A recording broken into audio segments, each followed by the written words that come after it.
Oh, glass, you beautiful amorphous translucent mystery, tell me your secrets.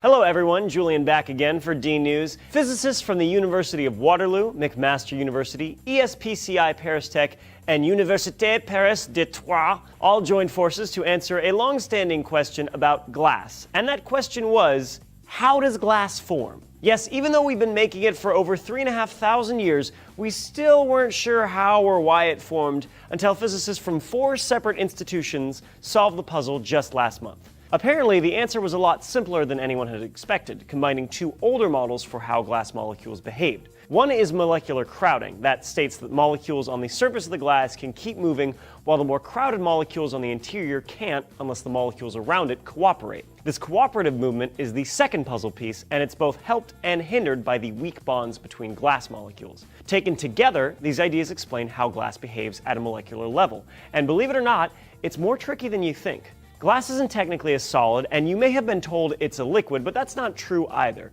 It's an amorphous solid, meaning it lacks the crystalline or polycrystalline repeated structures of other solids. This lack of a pattern and the weak chemical bonds explains how glass can behave like a brittle solid, and also accounts for the glass-liquid transition, which is when heated glass is between a supercooled liquid state and a solid state, and it behaves like a rubbery, viscous liquid. You know, we're taught as children, well, the sun's a gaseous plasma, and we think, well, this is really a modern idea, you know, but actually it goes way, way back. The sun became a gas actually in 1864. You know, we say in the gas model, well, the sun doesn't have a surface. This is just an optical illusion. It's caused by a change in opacity that causes us to perceive a surface there that is not real. Of course, many observational astronomers at the time actually believed it did have a real surface. Warren de la Rue, Balfour Stewart, which for those who know me know that he's one of the people that I have really admired a lot, and Benjamin Lowry, they wrote a paper and they proposed that the continuous spectrum of the sun was consistent with a fully gaseous sphere. So as you know, the sun emits in white light, and they said, well, the gas can do that. And then Franklin and Lockyer, now Lockyer was the founder of the journal Nature. They wrote, the gaseous condition of the photosphere is quite consistent with the continuous spectrum. Now, of course, this was false. A gas cannot give us a continuous spectrum. But today, we still argue that the sun can give us a continuous spectrum, even if it's a gas. And these ideas go back to 1865. Now, all our physical knowledge since that time has demonstrated that this is not possible. Yet, we still prevail in saying the sun can give us a continuous spectrum, even though it's a gas. And how do we do that? The way that they do it is they say, well, look, we have inside the sun, we have a lot of atoms, and they're in different states of ionization. And through all the sum of many processes, all these processes that we're going to add together, they'll give us that continuous spectrum, like magic. But everywhere else in spectroscopy, and I'm a spectroscopist by training, if you have a certain type of spectrum, you have a distinct process that produced it. So we get an NMR line. So every spectroscopic process that occurs in nature has a specific thing that produces it. Now, graphite produces for us the continuous spectrum. Once you understand why graphite produces a continuous spectrum, then the sun will be bound by the same mechanism. And that will also be true for any other continuous spectrum that you get in nature. This is in 1927. The solar atmosphere is necessarily gaseous since the pressures prevailing are known to be very low at these temperatures, except perhaps the last, there he talks about the corona at 3000, are above the temperature of volatility of even the most refractory known materials, such as carbon and tungsten.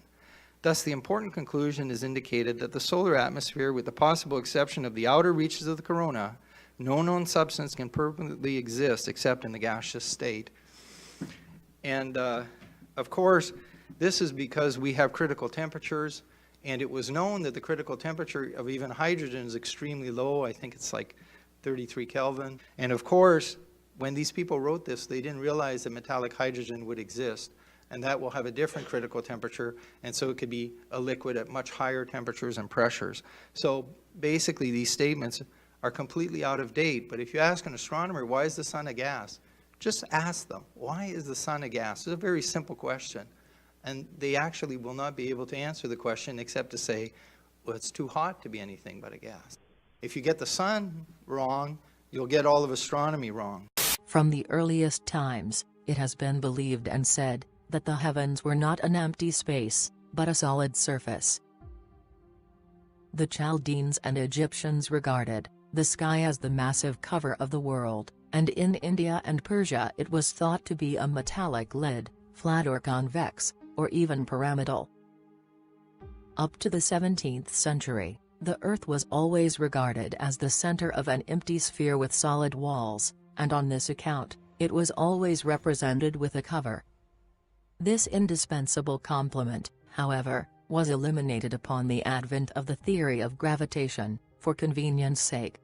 As a solid dome limiting the space round the Earth would have rendered impossible the extravagant motions of the planets, which were sent revolving in the air at phenomenal distances. Thus from this time, the fact universally accepted for thousands of years that the sky is a firm surface, completely disappeared. Nevertheless, the possible existence of a solid vault over the Earth is a question of great importance in view of the tremendous consequences which would result from this fact, if it happened to be true. There is no doubt that the general reaction is one of incredulity, but, on the other hand, it can be considered that it is not without reason that the ancients believed in the existence of the material vault of heaven, nor without reason either that this notion should have been consistently handed down through the ages since the earliest times up to the I-70th century, in all parts of the world. So it's extremely important that we set the phase of the sun correctly. Accepting a new phase for the sun will lead to the collapse of modern astronomy. So if you say that the sun is a liquid, astronomy will collapse. Well, some people say, well, this is a terrible thing. But actually, I think it's good for our children. It will give them some work in the future. It's almost like these electrons are running into a glass wall in space. Daniel Baker of the University of Colorado Boulder and the study's lead author said, in 1947, during Operation High Jump, Admiral Byrd discovered the outer boundaries of the firmament. Many of his men's planes were disappearing very quickly. A lot of them were crashing into invisible barriers and disintegrating in mid-flight. It was shortly after discovering this barrier that Byrd discontinued his mission and returned home. What happened is Byrd's planes encountered the walls of the vaulted dome. Soon after, many measures like the Antarctica Treaty and a consistent military presence at the ice wall were put in place to cover up the structure of our enclosed world system, while also preventing unwarranted intrusion which could lead to an announcement of the discovery of the Earth's dome. And in that film we show footage of the Navy planes landing in these lakes. But even more so, he found, to his amazement, that his planes were disappearing very quickly. A lot of them crashed into invisible barriers and disintegrated in mid-flight. This is an indication that the Germans had already perfected the force field shields, and they were up and operational around the German colony at Neuschwabenland. somewhat like the shields created by force fields in Star Trek that were used to repel alien weapons, we are seeing an invisible shield blocking these electrons. It's an extremely puzzling phenomenon. Each star type, stellar evolution, and galactic formation has to be revisited. A liquid sun would be essentially incompressible by definition. So that means stars cannot collapse into black holes at the end of their lives. Stars don't collapse. Big Bang cosmology will be confronted with limits to maximal densities. So if the sun can't collapse, how do the stars collapse? How do you get material into nothing? There's also a problem for Eddington's proof of general relativity, because remember, and the citation is there, for Eddington, the corona could be treated as a vacuum. He had to have it as a vacuum, so we have densities there of 10 to the minus 15 grams per centimeter cube, which is, believe me, a very, very powerful vacuum. So remember that the proof of general relativity is that during an eclipse, the light of distant stars as they crossed near the sun was bent, and this became the first great proof of general relativity. But the problem is, if there's actually density in the atmosphere of the sun, in the corona, you'll have diffraction. And so then you don't have a proof of general relativity. The problem is, if there's actually density in the atmosphere of the sun, in the corona, you'll have diffraction. Density in the atmosphere of the sun, density in the atmosphere of the sun, density in the atmosphere of the sun, you'll have diffraction. It is by this obstacle that the radar waves are reflected, and we may also recall, in this respect, the theory of heaviside leading to the existence of an upper, wave-resisting atmospheric layer. Density in the atmosphere of the sun, Wave-resisting atmospheric layer, which is no other than the solid vault of the sky. There is absolutely no solid body between the Earth and the dome of heaven, since the constellations, like the planets, are nothing but luminous phenomena. The meteorites are obviously fragments which become detached from the vault and reach the Earth. These masses, when analyzed, prove to include a high percentage of metal, from which we can conclude that the inherent brilliance of the sky is due to the presence of metals in its composition. The fact is that the Earth, at the beginning of time, must necessarily have become separated from the adjoining mass, which constitutes now the vault of heaven, and, therefore, the parts now divided must contain the same elements. All the metals and ores of the Earth are consequently present in the surface of the sky.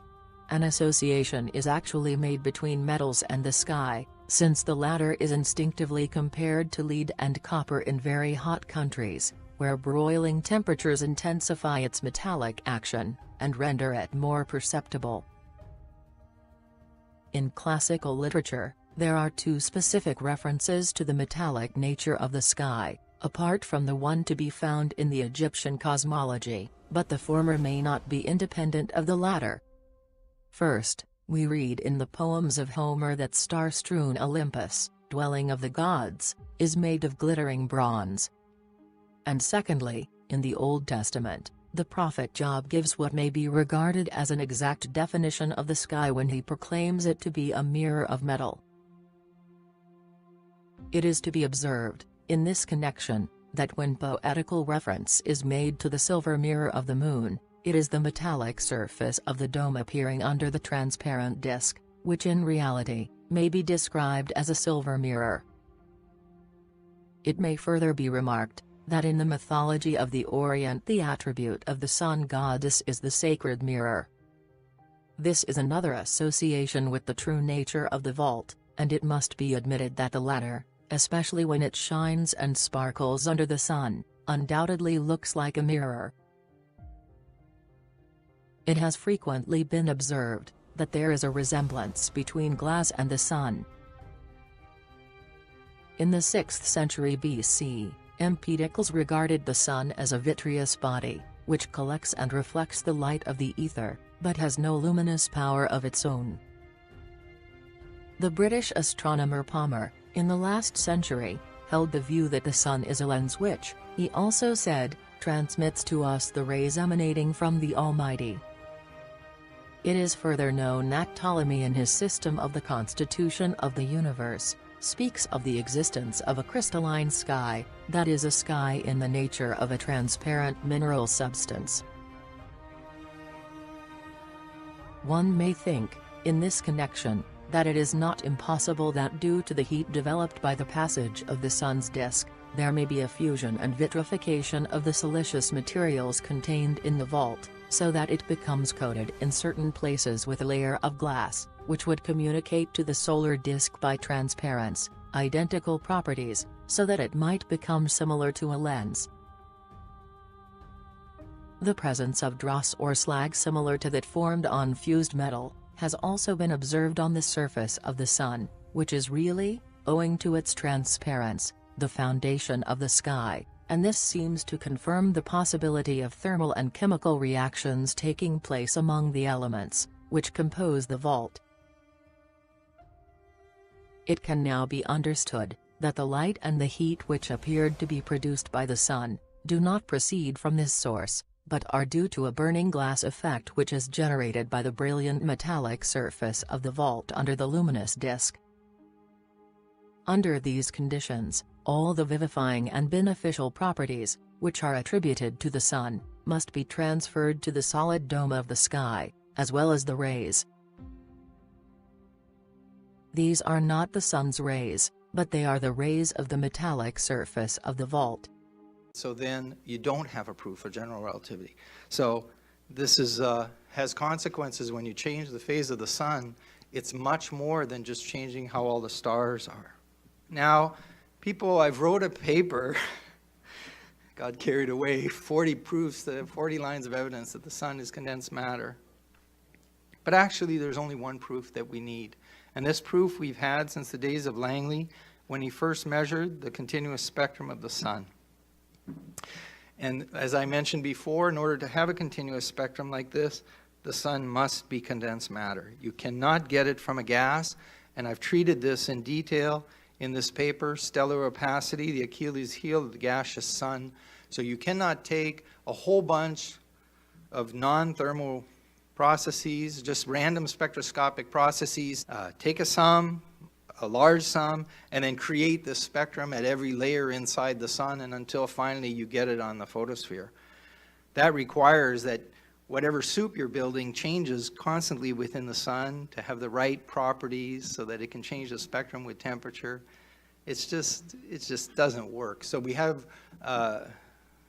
Roslin mean opacities, which the solar physicists use to treat this problem, and it's just an excuse for not understanding a process. So you can't do it with a gas, and that's the critical point.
Strange phenomena is being experienced by people globally, the sun flickering and blinking. It's been likened to the flickering of a light bulb just before it burns out. Some have postulated that the flickering may be a camera issue rather than the sun itself, autofocus or exposure settings adjusting when the camera is pointed directly at the sun. That, however, fails to explain people that are witnessing it and actually seeing it with their eyes. In 2009, physicist Gordon Watts wrote about the phenomenon on his blog after experiencing it while on a flight from Seattle to Geneva. His observation was of flickering that was also visible on a portion of the aircraft. After describing his experience, he concluded with, whatever it was very spooky. The sun is supposed to be rock solid. The flickering sun seemed to raise such a hot debate whether it was, a hoax or people need to really do your research before you let some troll talk you out of doing the research yourself. Just go get a camera. You will find it sooner or later. Let's get right into it. So, on the night of the flickering event in Nigeria, so this YouTuber, captures the same image. Now, I'm going to just let this play through. But what he finds here is the sun blinking. Now, many of you see Nigerian sun blinking. And take the sun is out of focus. If it's been out of focus, then I expect it to get blurry, right? You should actually literally physically see it change focus. That's not the case in these videos, but I'm going to skip ahead that he does his own investigation.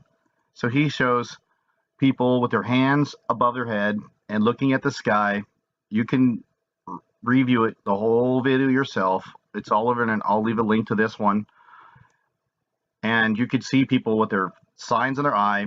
Okay, so they're not freaking out, but let's just get to the video evidence. So we see this thing flicker.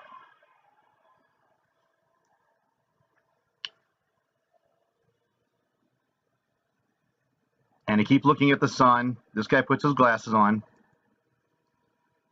And you can pause it very carefully. This got his hand in there. He's looking. It's obvious to everybody here. The whole sky is flickering. See this guy here? He's covering his eyes to look at the sun. Now, how you look at the sun. So he records it himself.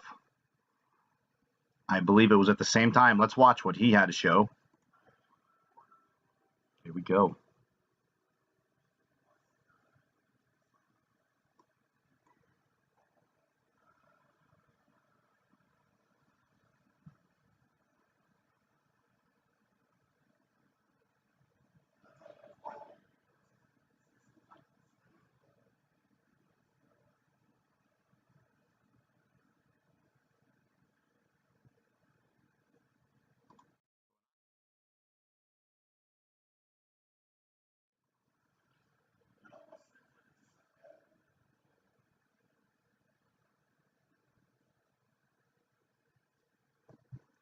So you can see his flashing sky.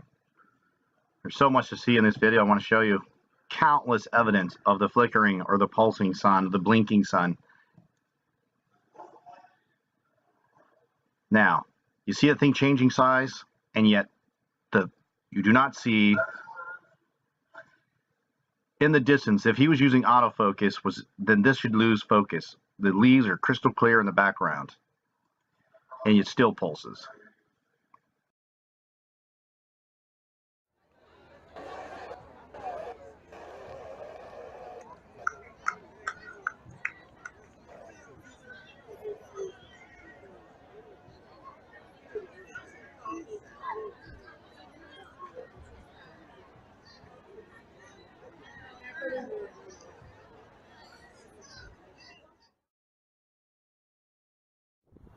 Like everywhere, all over, and then, oh, look at you, blinking. The thing blinks all the time.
Whoa. What the heck?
So as it comes out through the bottom of this junk,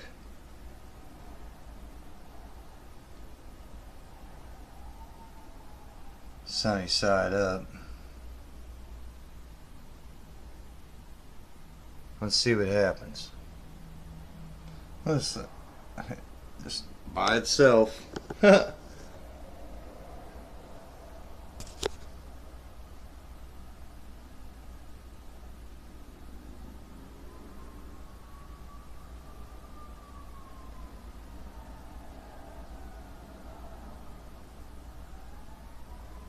Well, look at it move.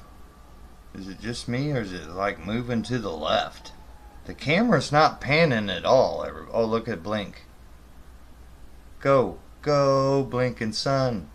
You can blink all day long. Go, blinking sun. You can do it.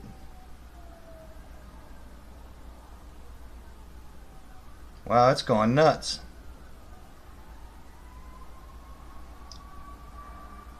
So what is happening with our sun? In 2012, it was reported that a huge portion of our sun had flown off and was hurtling towards Earth. While coronal holes are not unusual, something as large as this is unusual. Almost 2/3 of the sun was missing. When looking at the image, it's absolutely startling. Many say, well, that's just what it looks like through a filter, as if that would negate the fact that a large portion of the sun is gone. Filter or not, the dark areas represent areas of the sun that are missing. Corey Powell of Discover Magazine makes that perfectly clear. This part that's missing, the reason it's dark, is that whole chunk of the sun basically ripped off, blew out, and is coming our way at about 2 million miles an hour. Our way? Our way.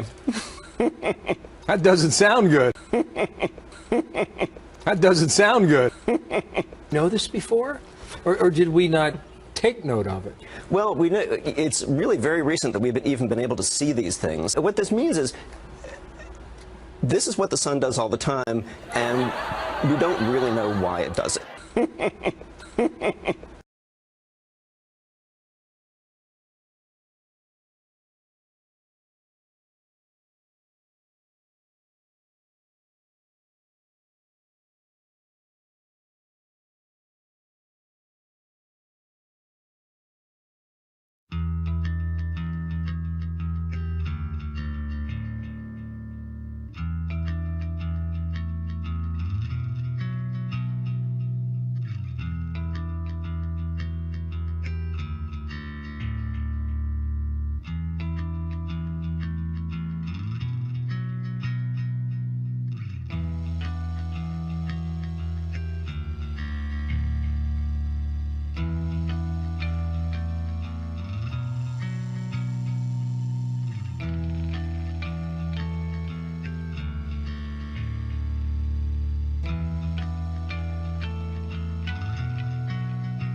Because of buoyancy, helium and hydrogen rise. Therefore, there is a tremendous amount of those elements in the stratosphere. There is the ozone layer filled with O3, oxygen, and there is the magnetosphere. The magnetosphere can ionize the air, and obviously a magnet can have a profound effect on light. This effect is called the Faraday effect. It's where the polarization of light is rotated while it travels through transparent materials. There are many lab experiments to show electromagnetic effects on light. Also, this is a field that requires a lot more study. Some scientists say that magnets don't affect light, but consider that light is moving at extreme speeds. So a single magnet may not be too noticeable. However, a giant magnetic field, such as the Earth's field, can certainly affect light. As you can see, buoyancy absolutely must separate the elements of greater densities. This means that NASA is clearly not telling us the truth about the elements contained in the stratosphere, and they are probably not telling the truth about the air pressure there either. When hydrogen and helium rise, they obviously do not disappear. No, they settle at the top and they stay there. It is almost unbelievable to say that nitrogen is the most common element in the sky when there is so much helium and hydrogen rising. Not to mention other combinations thereof. Take a look at our buoyancy diagram. This is what we call a density gradient. The cutoff lines are actually pretty clear. Let's take a look at a density gradient in a laboratory. Here we can see that the light is bent downwards and then it is bent upwards. In fact, they even split the beam of light and recombine it later. Pretty amazing, right?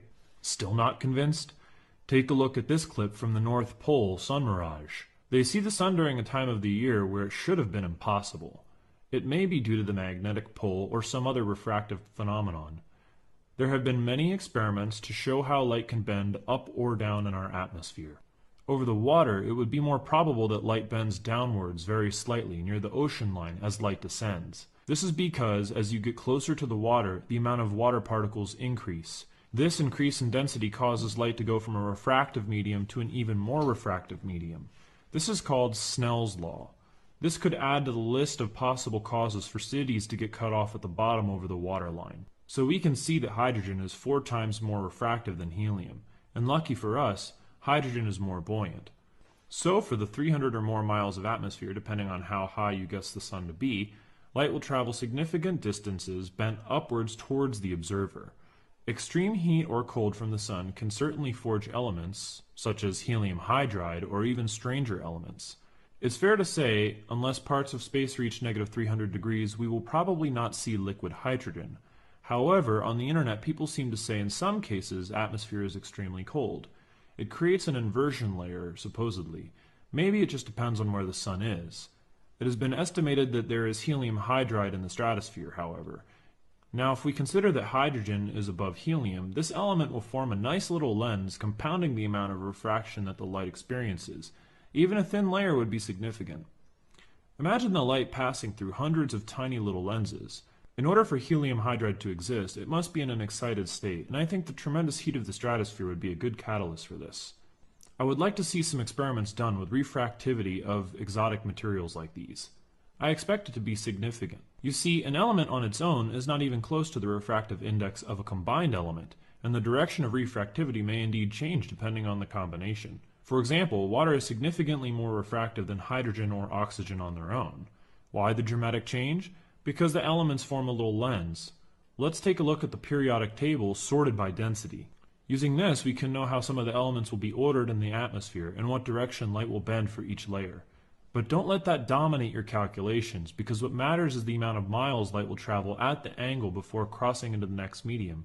Also, it matters greatly the different materials in the atmosphere. Do not limit your bias to elements only. Refraction increases dramatically when you combine elements.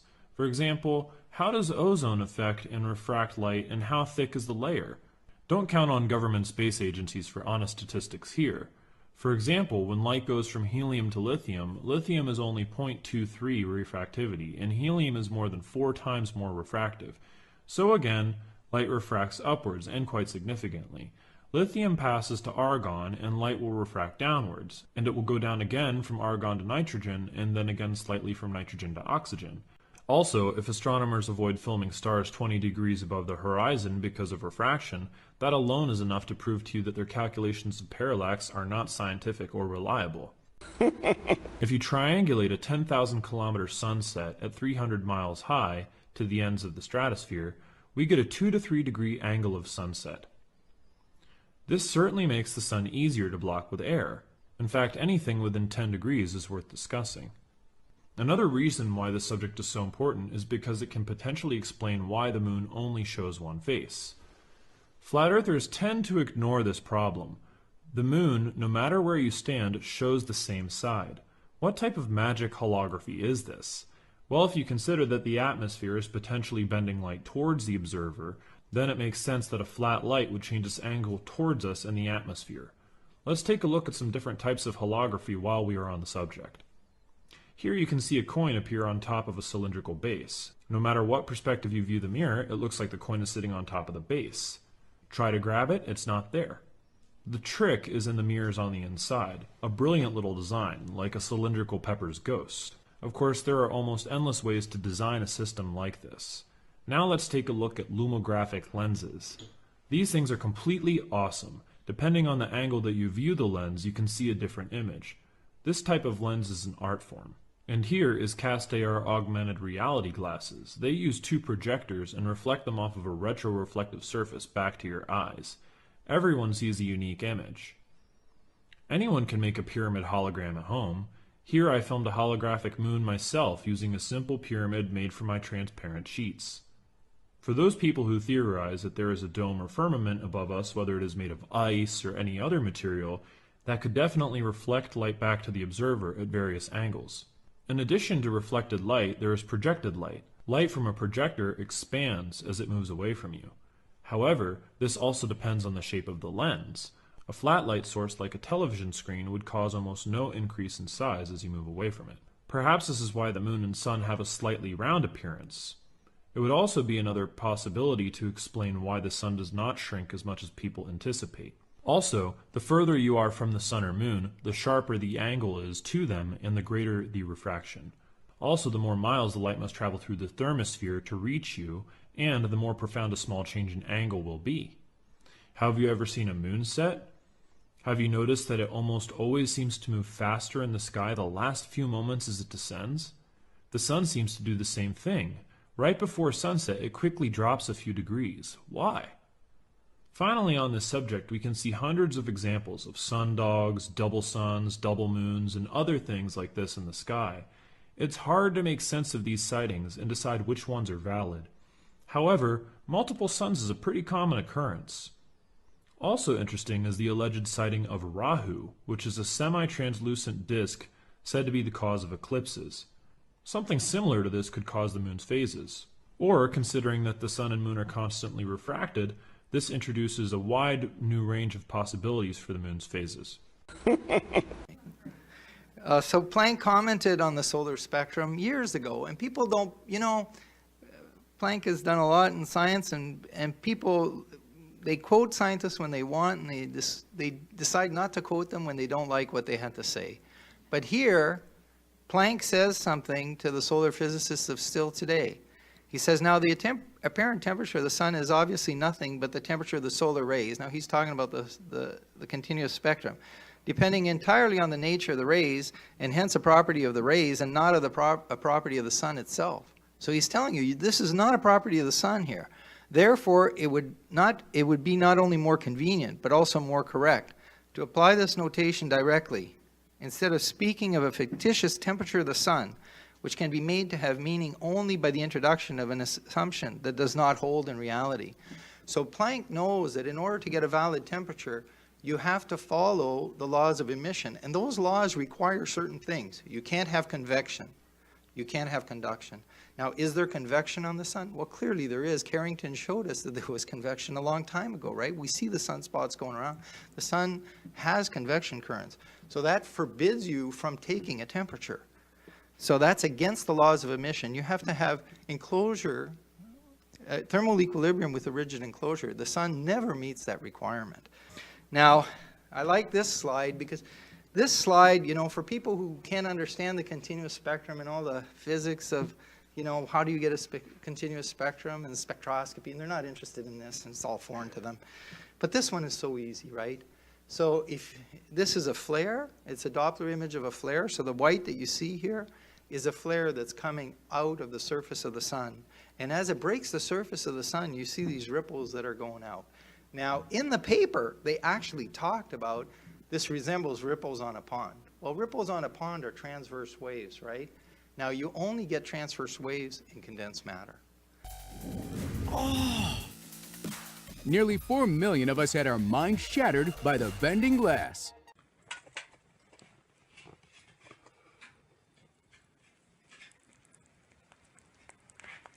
Pour is nicer than aluminum. Oh yeah, it's a lot smoother than aluminum. It is boiling and bubbling though like crazy.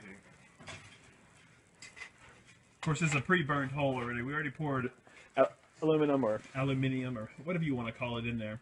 I am not English. It is aluminum. It's kind of forming like a crystallized layer. Come here, come here. Bring the camera. Come in close, everybody. Let's just talk about this here. It's kind of got a crystal layer up on the top there.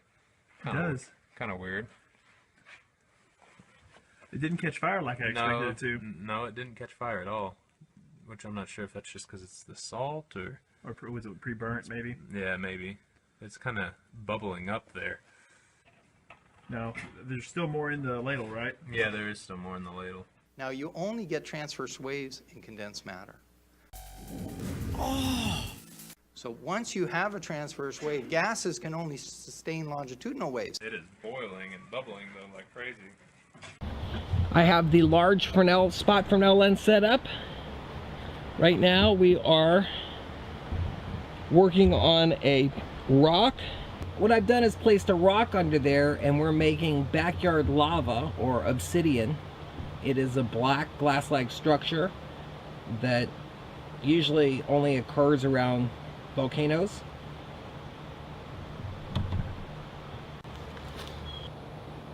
What I'm going to do is just gradually drop the heat so it doesn't bubble very much. The British astronomer Palmer, in the last century, held the view that the sun is a lens which, he also said, transmits to us the rays emanating from the Almighty. It is further known that Ptolemy in his system of the constitution of the universe, speaks of the existence of a crystalline sky, that is a sky in the nature of a transparent mineral substance. One may think, in this connection, that it is not impossible that due to the heat developed by the passage of the sun's disk, there may be a fusion and vitrification of the siliceous materials contained in the vault, so that it becomes coated in certain places with a layer of glass, which would communicate to the solar disk by transparence, identical properties, so that it might become similar to a lens.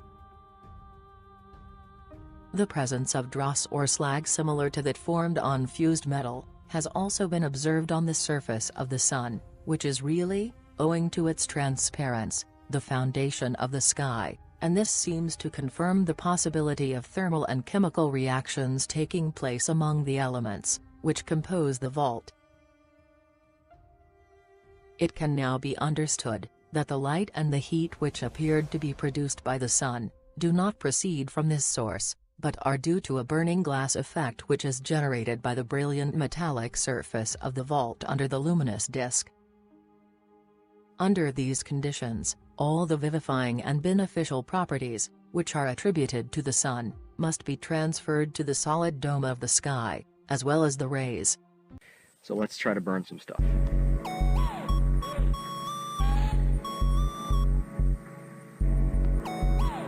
And we got instant fire.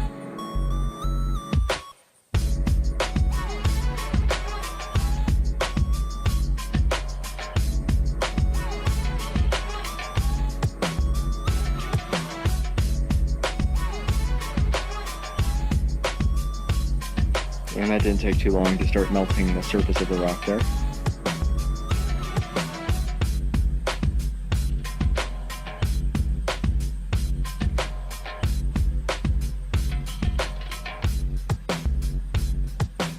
There it is.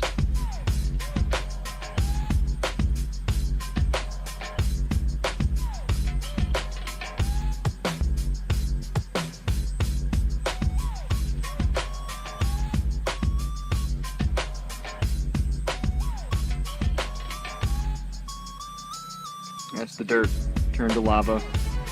This nail, it's actually welded to the rock now. It's kind of forming like a crystallized layer. Come here, come here. Bring the camera. Come in close, everybody. Let's just talk about this here. Some think there's a layer of Libyan glass 100 kilometers up that gets overcharged. I don't agree, but we should look into this glass. In the Libyan Egyptian desert, this is like a 200 kilometer range. You can see there's tons of this, what they call Libyan glass. Each piece looks like it's been chipped off another piece, off another layer of glass. They're clear and pure with some meteoric dust in them. The sand and rock native to the desert has a red hue and high in iron, unlike this Libyan glass. It can't be fused by the local sandstones. It's a completely different chemical composition to the local environment. And at the local meteor site 150 kilometers away, they didn't find any there. So there's like 1,000 tons of this most natural glass ever found. And it takes up to 1700 degrees before it starts to melt. That's over 500 degrees higher than any other natural glass. If it's dropped in water when red hot, it doesn't disintegrate. Libyan desert glass, mysterious shards of a glass-like material which, according to the scientists, has an unknown origin, are pieces of the dome that have been shed. Libyan desert glass is unlike any other glass. It is a form of molten glass but has no clear layers of other minerals. It is 98% molten silica. It has an extremely high formation temperature of 3092 degrees Fahrenheit. So it's extremely resilient, like any dome above us would be. Perhaps this is the molten glass described in the Bible's book of Job. Hast thou stretched out the heavens, which are strong, and as a molten glass?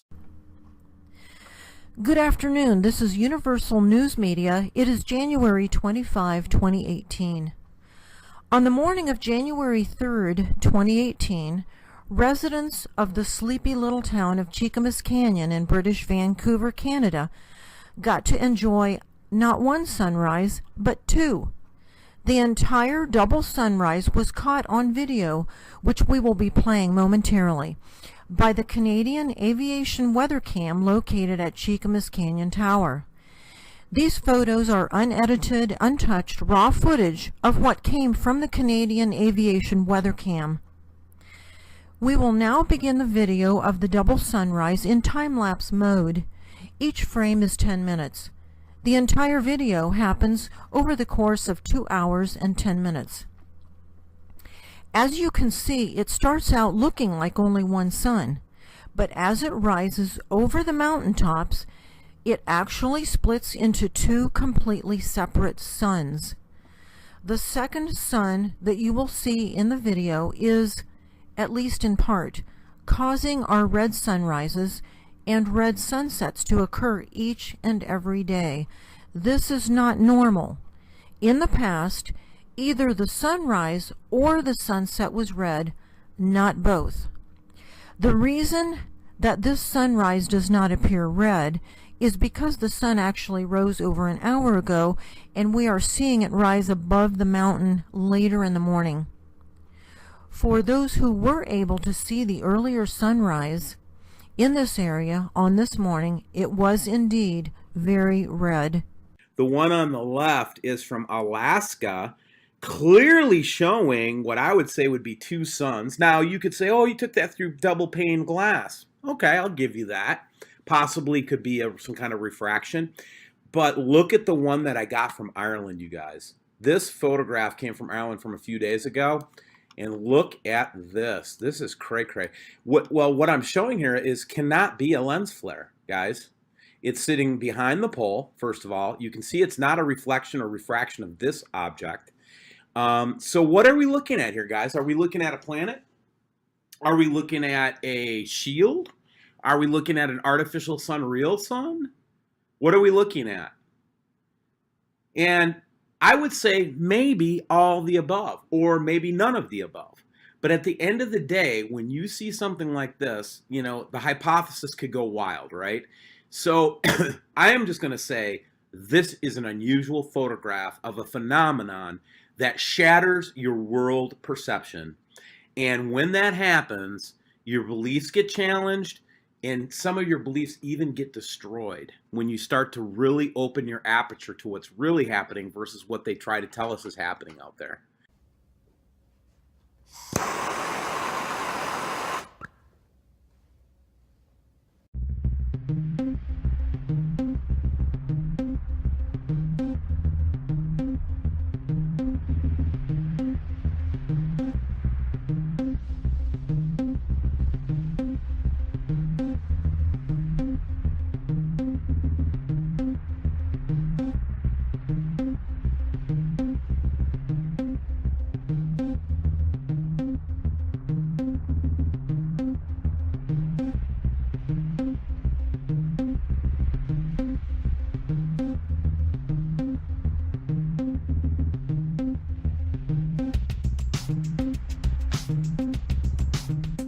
Flip.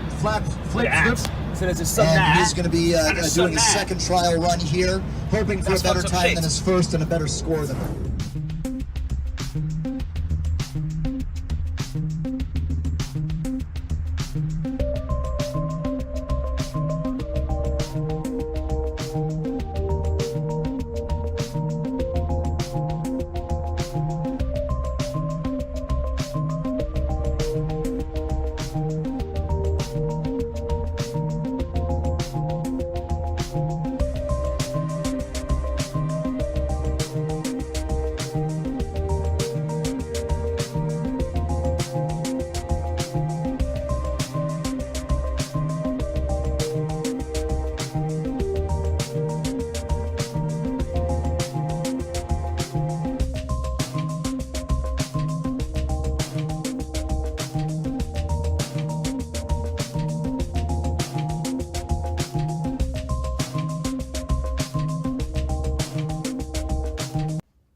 Okay guys, here we are back at the video, and the sun should be completely past the horizon now at this point because it's like 8:30.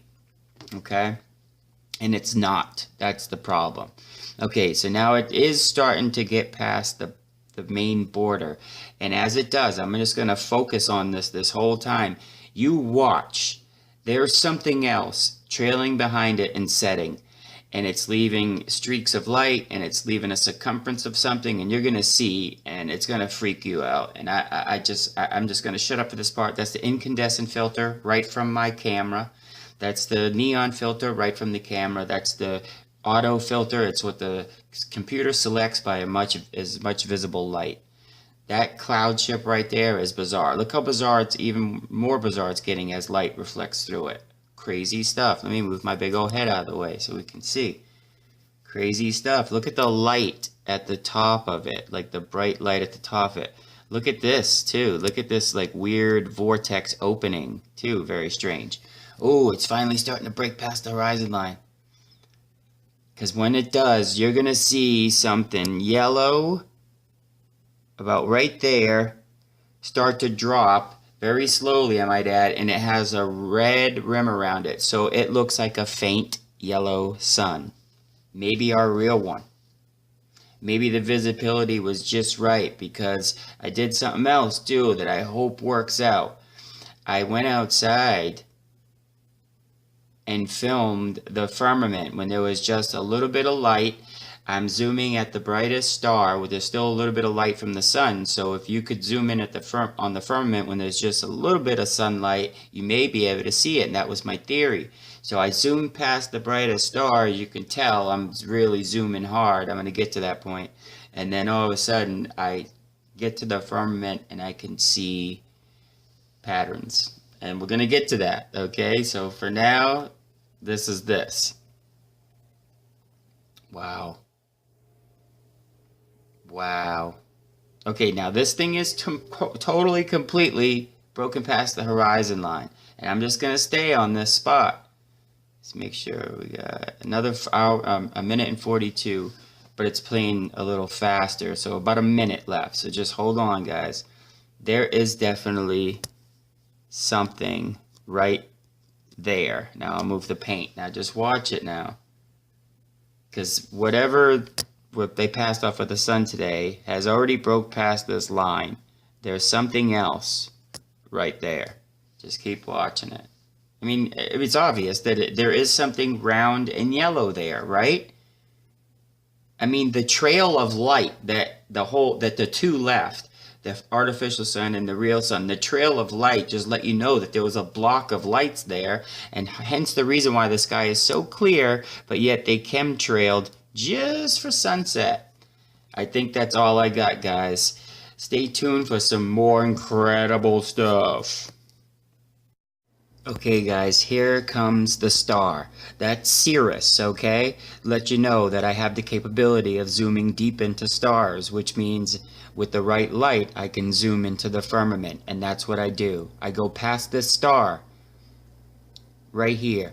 Look at that. I went past the star, turned up the brightness, and there's the texture of the firmament. And I even zoom even deeper and keep the star in frame. There's the star to the left. Here's the deeper texture of the firmament. Can you believe this, guys? There's the firmament, raw deal. Amazing. Not only did we get a secondary light source setting, but as the sky was still bright from a sunset that should have set a half hour before, I said, what the heck? I got my telephoto camera that can zoom 160 times its normal visual. I show you I'm zooming in at a star, and then I start zooming past the star, leaving part of the star in frame, and you can see texture of the firmament. I finally got it, and what I was waiting for was a day where there was no clouds and great visibility. I watched the news broadcast. I waited and I waited and I waited till finally I could use that telephoto camera towards something positive, which is finding the firmament. And I'm glad you guys stuck around for it. So this image is enough. A child can easily tell us the sun is not a gas once you see this image. So I was going to talk about Kirchhoff's law because actually you can't really understand the sun without dealing with the problem of Kirchhoff. It's important to remember that a proper understanding of black body radiation is important as it touches virtually all aspects of physics, from the study of condensed matter to the understanding of noise power and MRI, which got me into this mess in the first place, to fundamental astronomy, to setting the temperatures of the sun using thermal spectra. So it's extremely important. This law is old and it has huge implications in physics. But the problem is that the law is not valid. It has no experimental proof. When Kirchhoff wrote the paper, it was all theoretical. There was no theoretical proof of what he was, there was no experimental proof of what he was saying. But a law of physics can only come from experimental proof. Kirchhoff had none. Such proof doesn't exist today.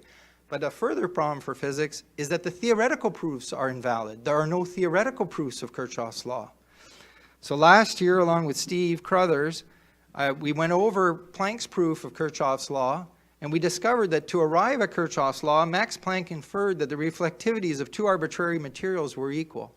So if you look at his book, which is cited here below, his equation 40 is that the reflectivity of one arbitrary material is equal to the reflectivity of another. And that's a complete violation of all of known physics. The reason that we see colors is because reflectivities are not equal. They're never equal. The reflectivities of two arbitrary materials are never equal. So Planck could never properly arrive at this equation, but nobody caught him on it. This equation has been sitting in an important physics book for 100 years. Everyone can understand it, right? It's just A equals A prime. It's the same thing, or R equals R prime. These two reflectivities of two arbitrary materials are equal. Planck tells us the reflectivities of all arbitrary materials are equal. That's a violation of all of known physics. Now, in Planck's world, what does this mean? In Planck's world, there are no colors. In Planck's world, there are no colors. Even though we have polarization of the sun through something, so that you only need one polarizer to make a rainbow when you can't do it in your house with a natural light in your house. It's kind of funny, actually. So there's like a lot of things that don't make sense. There obviously has to be something above us, some sort of dome, for there to be a rainbow with just one polarizer, raindrops. If you take raindrops and you take mist and spray it in your house with just a normal light in your house, like a light bulb, you won't get a rainbow unless you're looking through a mirror, because the mirror is the second polarizer. You have to have some sort of crystalline structures above us for there to be polarized light coming in. Okay. So I mean, all these things don't make sense. You wouldn't have radio transmissions in 1915 without satellites if we're on a convex ball. Okay. And I just covered rainbows and halos and all that. Halos, you can see them often at nighttime. Just go look up at the moon, and you'll sometimes see a halo around it. What it is there's crystals high up in the atmosphere, frozen crystals, and it's not them alone that makes that halo effect. Okay, it takes two polarizers to make any type of rainbow or halo effect, and they just don't tell you that in school. They don't tell you that stuff, because then you'd be like, well, what's the other thing causing it? And they don't want you to ask those type of questions. So this is where physics has taken us to this date. Because of Kirchhoff's law, Planck's equation has never been linked to the physical world. It's a little complicated to understand, but every equation in physics has to be linked to an underlying mechanism. There has to be a physical cause. But Planck was never able to link his equation because, according to Kirchhoff, the means of generating the black body spectrum was independent of the nature of the walls. It didn't matter what the box was made out of. So Planck was never able to make a link. And this is a huge reason why astronomy is so messed up today. Planck's violation of the laws of reflectivity, and then also the fact that Kirchhoff tried to tell us that without experiment, that his law was valid. How do you make a law of physics without any experiments to prove it, prove it, prove it?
where sprites are that just seem to make some sort of halo effect when they hit it, like as if there's a barrier there. Why do radio transmissions bounce off it? Well, it's because it's a different atmosphere. It doesn't really make sense. Why does it actually look like there's something physically there? Now, mainstream science says sprites are plasma discharge events, said to do with the vacuum of space connecting with our atmosphere. But, as many flat earthers know, there is no space. Prove it. Prove it. It reaches altitude,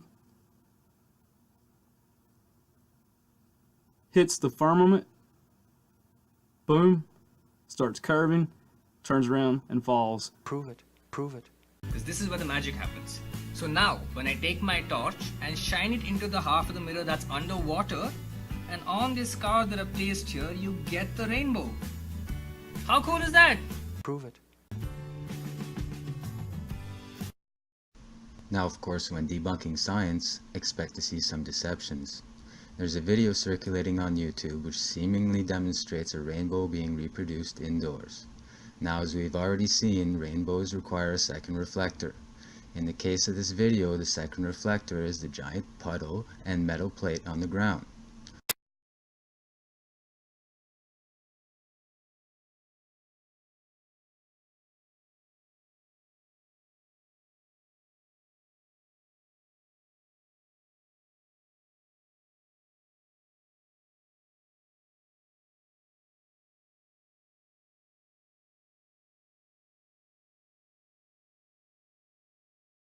Prove it. Prove it. All right, so this is Indoor Rainbow, take 4.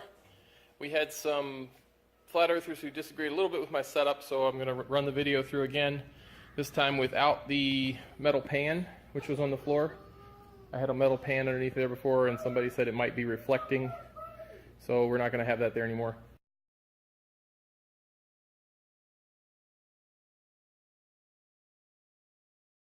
All right, so we have a LED light bulb, the front of which is very flat, no curvature. Very flat, no curvature.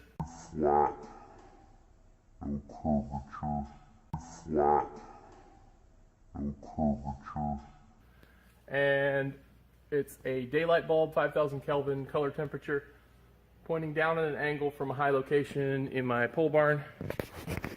And this is the water setup here. We've got misters coming in. 2 misters, one up top, one down here, and a valve to turn it on and off. All right, Austin, hit the light. And we got to turn off the overhead lights. And we've got curtains over the windows, no sunlight coming in. All right, leave the light on, bud. Turn the light on. There we go. All right, so we've got the sun. There's our sun spotlight. And, all right, hit the water. Bailey, hit the water. Austin, you can leave the light on. All right, so here we go. We're going to see if we can see a rainbow. There we can see it already. There we can see it already. There we can see it already.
Oh wow, it's so easy to get one outside. Don't even have to try, man. Come here.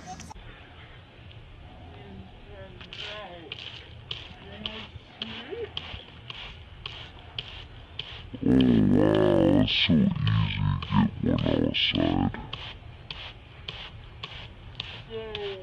Don't even have to try, man.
I don't see a rainbow yet.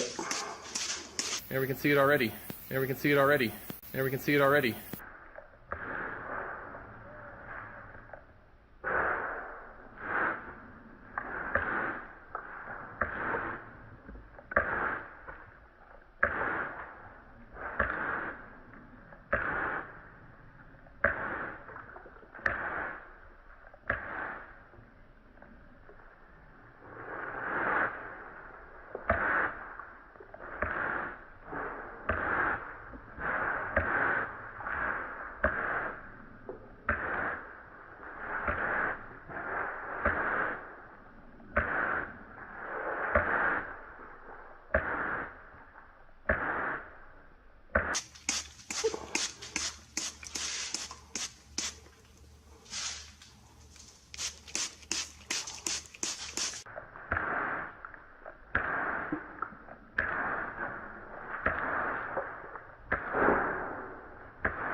Bingo.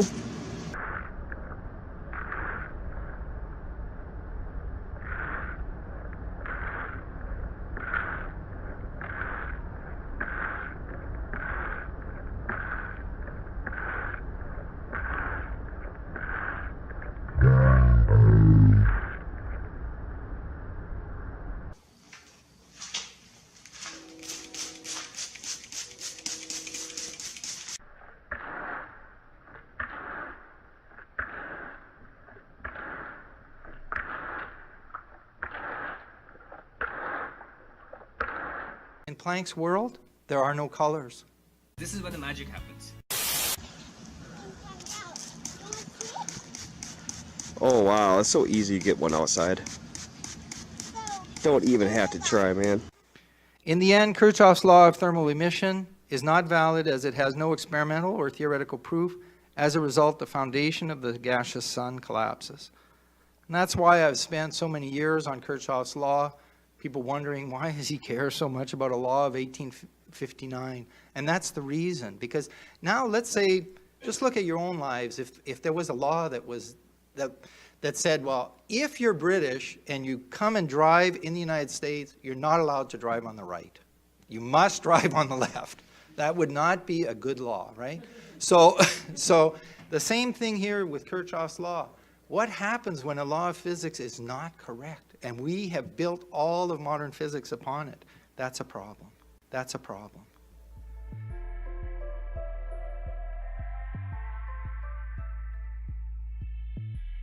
Fishbowl was part of Operation Dominic. It looks like they are sending high altitude nuclear bombs to test the fishbowl of the Lord, i.e. the firmament. Yeah, this is definitely one of those things to make you go,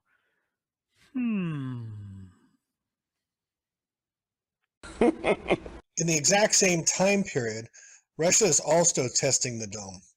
The Soviet Union's K project was a group of 5 nuclear tests conducted in 1961-62. They were all high-altitude tests fired by missiles of the Kasputin Yar launch site in Russia.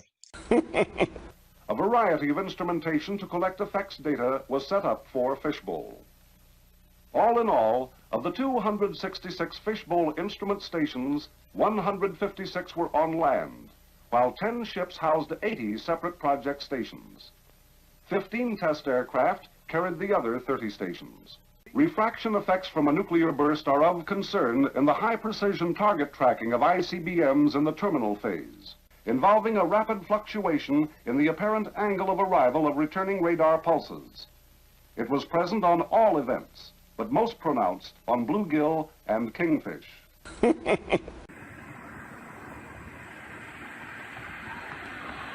Whoa. What the heck?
Will change when actually the population says, we don't believe you guys anymore.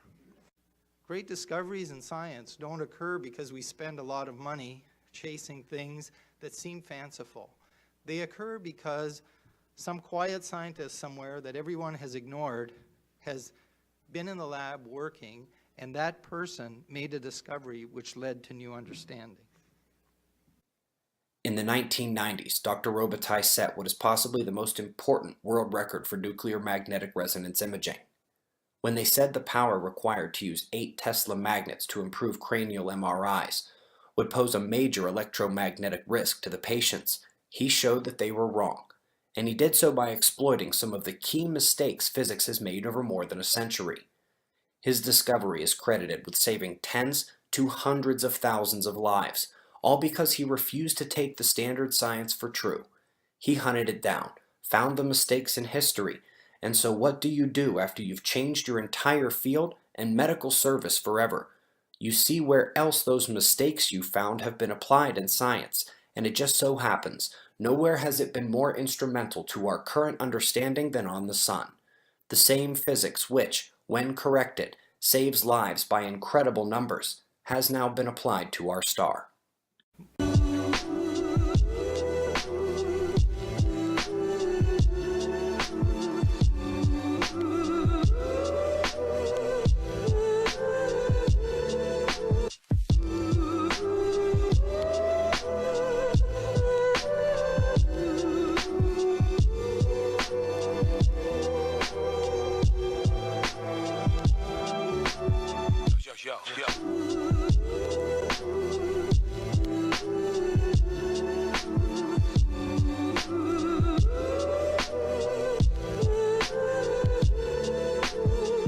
This is definitely one of those things to make you go,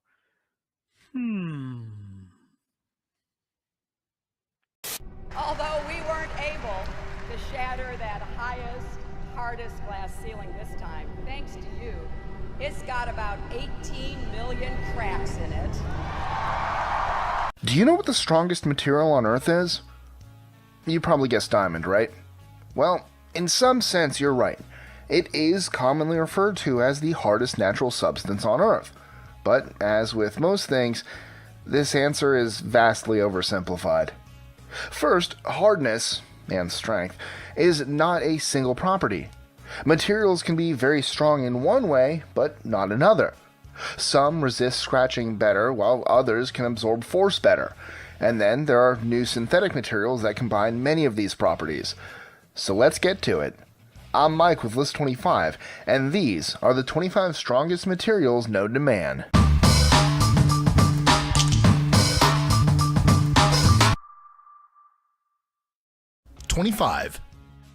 Diamond. This is the classic. Of course, keep in mind that in this case, hardness refers to scratch resistance. In the Mohs scale, a qualitative scale that measures the resistance of various minerals, a diamond comes in at a 10. This scale goes from 1 to 10, with 10 being the hardest. A diamond is so hard that other diamonds have to be used to cut it. 24. Darwin bark spider silk. Often referred to as the toughest biological substance in the world, though this claim is now being contested by another biological material, the Darwin bark spider's web is stronger than steel and tougher than Kevlar. Equally as remarkable is its weight. A strand long enough to encircle the Earth's diameter would only weigh half a kilogram. 23. Aerographite. This synthetic foam is one of the lightest structural materials in the world. It's about 75 times lighter than styrofoam, but a lot stronger. This material can be compressed to a 30th of its original size without any damage to its structure. Another way of looking at it, aerographite can carry up to 40,000 times its own weight. 22. Palladium microalloy glass. Developed by scientists in California, this substance has almost the perfect combination of toughness and strength. The reason for this is that its chemical structure counteracts the brittleness of glass, but still maintains its strength. 21. Tungsten carbide. Tungsten carbide is incredibly hard and has really good yield strength, but it's quite brittle when it's bent or smashed. 20. Silicon carbide. This is the basic material used in battle tanks. Actually, it's used in almost anything that deflects bullets, grinds, or refracts.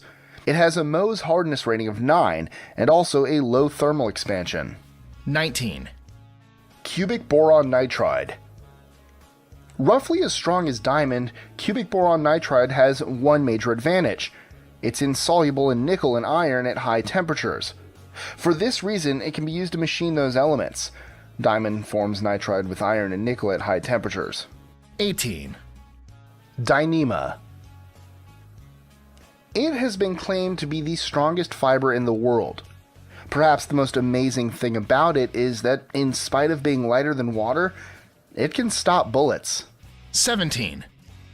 Titanium alloys. Titanium alloys are extremely flexible and have really high tensile strength, but aren't quite as hard as steel alloys. 16. Liquid metal. Developed at Caltech, this substance is very well rounded in terms of strength. It's basically a jack of all trades, but a master of none. It has high levels of hardness, tensile strength, and resistance to fatigue. 15. Nanocellulose. Made out of wood pulp, this new wonder material is stronger than steel. It's also cheaper. In fact, nanocellulose has been considered as a less expensive alternative to glass and carbon fiber. 14. Limpet teeth. Earlier I mentioned how the Darwin bark spider's web was one of the strongest biological materials on Earth. However, limpet teeth are proving to be even stronger than spider webs. The teeth of limpets, aquatic snails, are extremely tough. They need to be, because they're used to remove algae from rock surfaces. Scientists believe that in the future we could copy the fibrous structure of limpet teeth and use it in cars, boats, and even aircrafts. 13. Maraging steel.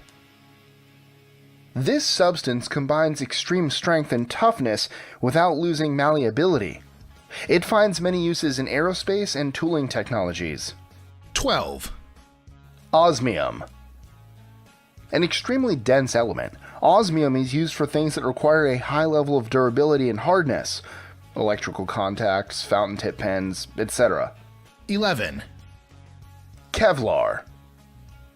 Used in everything from drum heads to bulletproof vests, Kevlar is almost synonymous with hardness. Kevlar is a type of plastic that has extremely high tensile strength.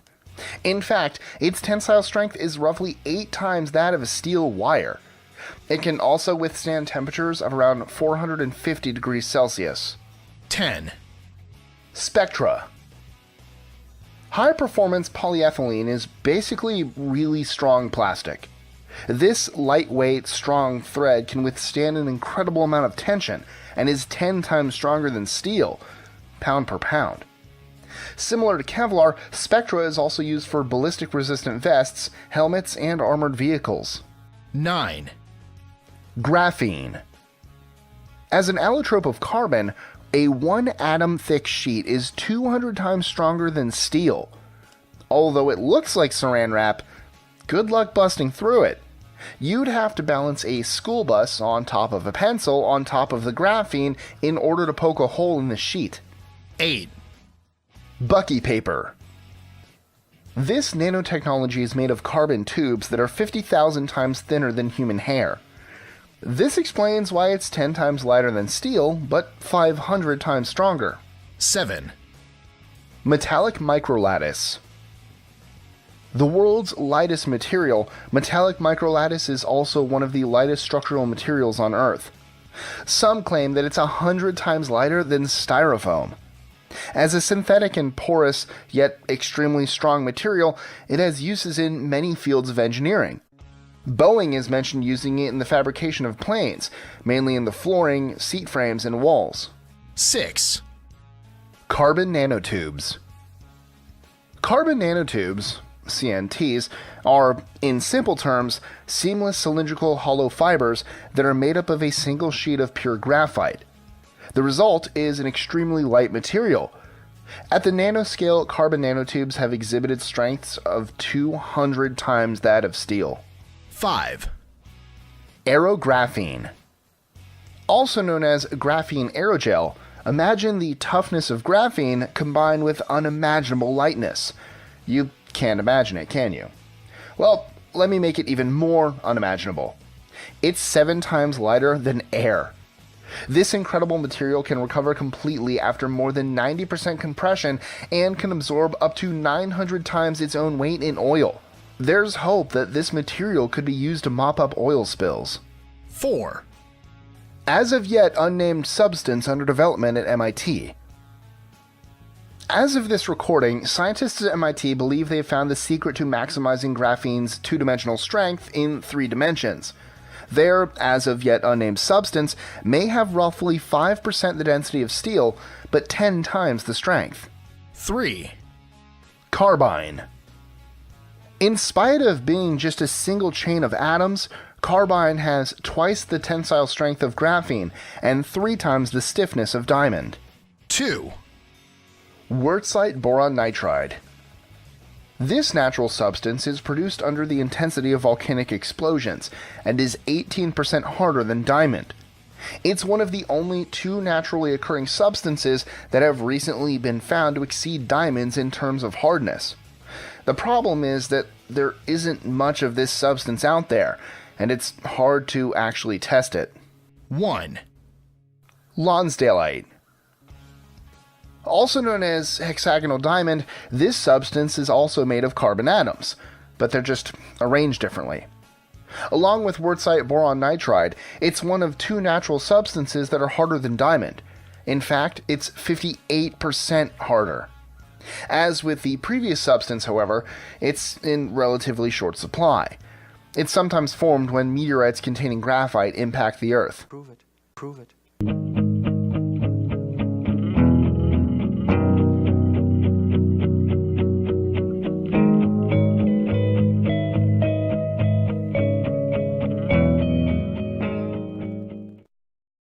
Asteroids are terrifyingly powerful, but they're also incredibly interesting and slightly misunderstood. Now, we tend to use the terms meteors, comets, and asteroids interchangeably, but they are very different, even though they tend to come from the same place. An asteroid is a relatively small rocky body that orbits the sun. A comet is a relatively small object whose ice can vaporize from the heat of the sun, forming what we sometimes see as that trail of dust and gas behind it. A meteoroid is a small piece of comet or asteroid. A meteor is the light phenomena from when a meteoroid enters our atmosphere and vaporizes. And a meteorite is what survives coming through our atmosphere and subsequently crashes into Earth's surface. Scientists estimate that the kind of meteorite they did here in Arizona happens every 300 years. And actually, asteroids coming to our atmosphere is quite common. Every other week, a 3-foot diameter asteroid comes to our Earth, hits the atmosphere, and then burns up. A car-sized one comes about once a year, breaks apart, and forms bolides, the technical term for fireballs. Really, any asteroid 82 feet in diameter or less won't make it to the surface. Sometimes they come close, though, like in February 2013 in Russia. The giant fireball, or super bolide, was estimated to be 59 feet wide. Luckily, it broke apart before hitting our surface, but it was still able to blow out windows and injure over 1,000 people.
One thing I really want your generation to embrace is that the Earth is a closed system.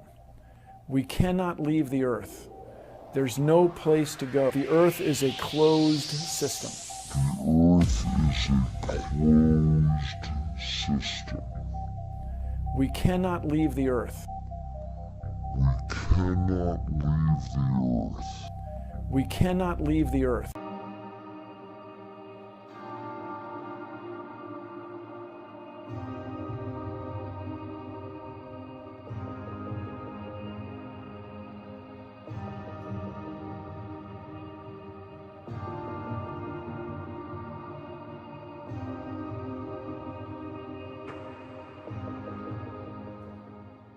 Meteor se uvijek pojavljuje kao svjetlost kružnog oblika koja padajući kroz atmosferu ostavlja iza sebe svijetleći trag u obliku tanke linije.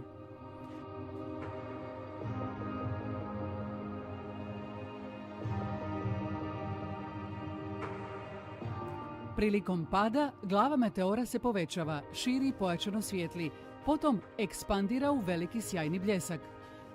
Na kraju se meteor potroši, raspadne na nekoliko manjih dijelova koji odmah nestaju ne dodirujući tlo.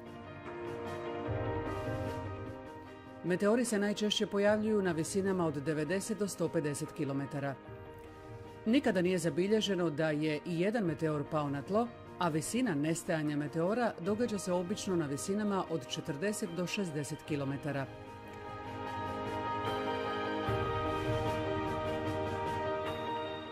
Svjetlost meteora ne dolazi od vatre zapaljenog kamena, nego od elektriciteta. Meteor je vrsta električnog pražnjenja. Električno polje je neprekidno prisutno u visokim slojevima atmosfere, a zrak i atmosferski plinovi ponašaju se kao vodič električnog polja. Prilikom pražnjenja elektroni i oni se gibaju, ubrzavaju, međusobno se sudaraju i umnožavaju zbog djelovanja električnog polja, koje se širi čitavom putanjom sve dok se glava meteora ne pretvori u električni sjajni bljesak. Uslijed sudaranja atoma s brzim česticama elektrona i iona povećava se temperatura u meteoru. Atomi prelaze u viši nivo energije koji se manifestira jakim bljeskom svjetlosti, slično kao kod pojavljivanja munje.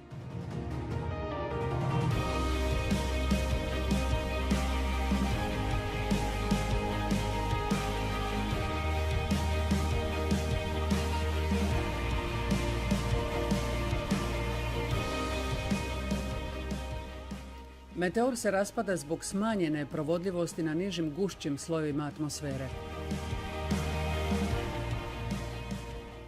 Utvrđeno je da se s padom visine smanjuje broj pozitivnih iona u atmosferi i naglo opada jakost zemljinog električnog polja.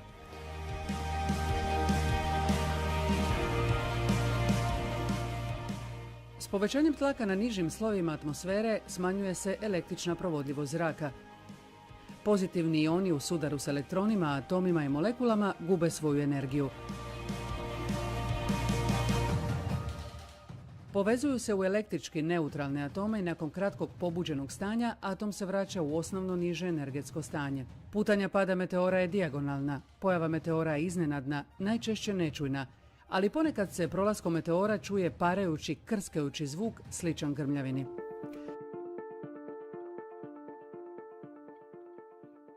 Kretanje meteora je iznimno brzo, kreću se brzinom od 10 do 40 km u sekundi, a vrijeme od pojavljivanja do nestajanja obično traje nekoliko sekundi, a može trajati i 20 sekundi. Meteor nije zvijezda padalica, meteor je električno pražnjenje. Ovaj meteor je iskričast kao električna varnica.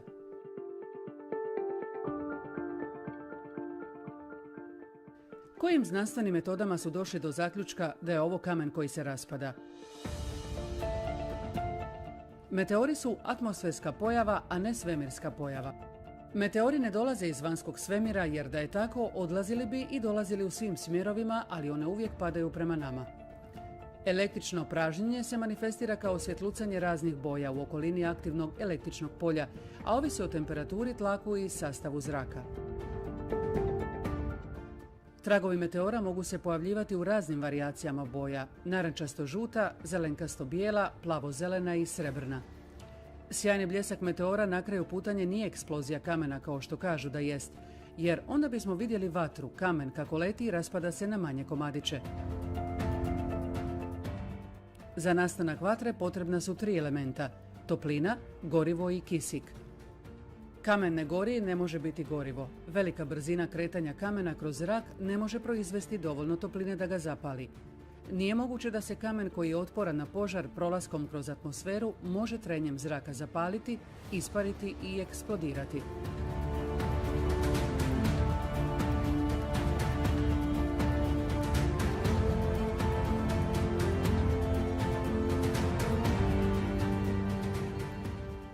Ako, kao što možemo sami zaključiti promatranjem, meteor nije kamen nego elektricitet, i ako nijedan meteor nikada nije stigao do tla, znači da nije moguće da meteor napravi krater.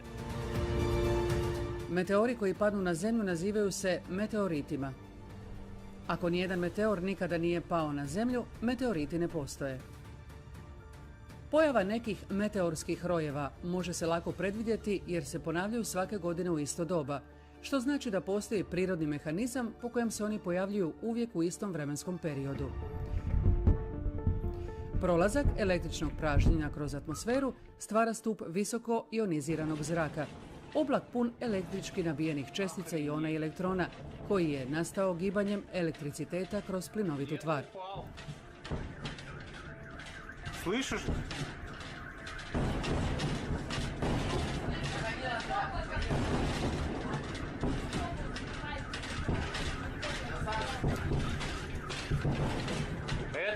Это знаешь, что было? Это он сверхзвуковой, это похоже астероид. Meteorski rep se formira tako što električno pražnjenje kroz atmosferu, to jest prolazak jakog električnog polja i svjetlosti, stvara zagrijan i visoko ionizirani zrak i nestabilno kemijsko stanje u atmosferskim plinovima, koji su zbog djelovanja topline pretrpili kemijske i fizičke promjene svog sastava. Это взрывная волна дошла, видимо. Meteori koji ostavljaju rep koji se zadrži pojavljuju se u malom omjeru u odnosu na ukupan broj meteora koji su viđeni. Prestankom djelovanja električnog polja i oni stvoreni u atmosferskim plinovima najčešće se brzo rekombiniraju i vraćaju u prijašnje stabilno normalno kemijsko stanje.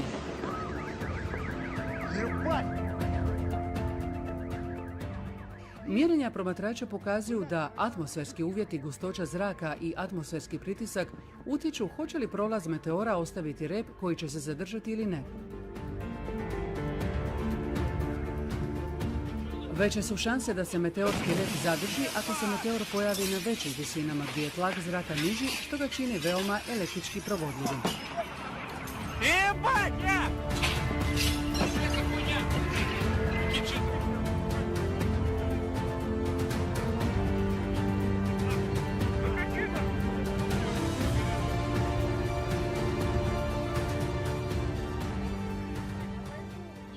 Bez imalo sumnje možemo utvrditi da ovaj rep meteora nije dim od vatre zapaljenog kamena kao što kažu, jer dim od vatre se odmah rasprši.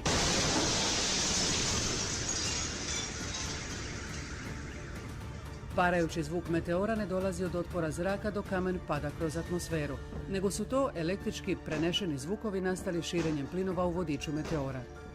Glasan prasak i pucketanje koje čujemo ne dolazi od eksplozije kamena, nego od naglog širenja plinova.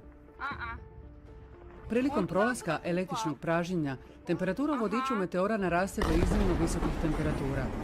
Uslijed različitih temperatura unutar i van vodiča električnog polja meteora, atmosferski plinovi se naglo šire što izaziva pucketanje i prasak. Ova dvostruka pojava meteorskog repa je zbog toga što je na rubovima traga električno polje snažnije. Dužina repa meteora varira od 10 do 50 km, a širina repa od kilometra do 6 km. Meteorski rep koji se zadrži obično ostaje vidljiv 15 do 30 minuta, a ponekad i nekoliko sati nakon nestanka meteora. Primjećeno je da rep meteora ostane plutati zrakom nošen vjetrovima i pritom zbog atmosferskih strujanja vjetra na tim visinama mijenja formu i formira se u razne čudne oblike. Eksplozivno širenje zraka uzrokovano je njegovim zagrijavanjem visokim temperaturama zbog prolaska električnog pražnjenja. Naglim eksplozivnim širenjem zraka stvara se udarni zračni val kao u Čeljabinsku, dovoljno jak da izbije vrata i prozore.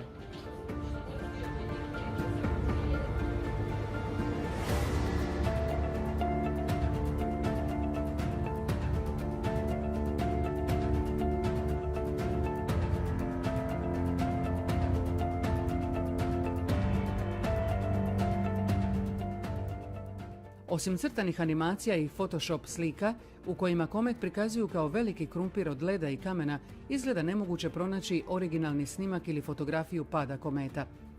Teško je objasniti nešto što nigdje ne možete promatrati. Svjetlost kometa može doći jedino od elektriciteta. Ova kuglasta munja podsjeća na komet jer za sobom povlači raspršeni rep. Znanost kaže da kometi mogu trajati 1.000.000 godina prije nego što se rastope i nestanu. Najpoznatiji je Helijev komet koji se navodno svakih 75 do 76 godina vraća u orbitalnu putanju blizu Zemlje kada postane vidljiv i može se promatrati. Zadnji put se, kažu, pojavio 1986. godine, a prije toga 1910. godine. Pogledajmo što su rekli astronomi koji su čekali najavljenu pojavu Halleyjeva kometa 9. veljače 1986.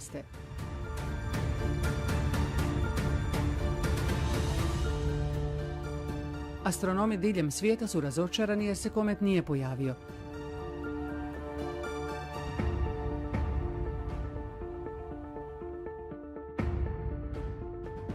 Čak je i NASA morala priznati da Halleyjev komet nije bio vidljiv.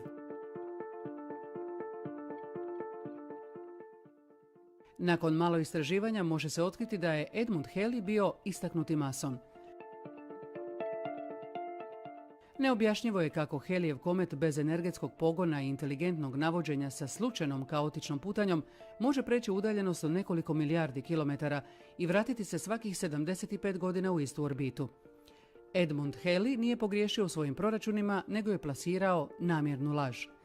Halleyjev komet će se pojaviti sljedeći put 2061. godine, dovoljno da sljedeća generacija zaboravi prevaru s pojavom kometa 1986.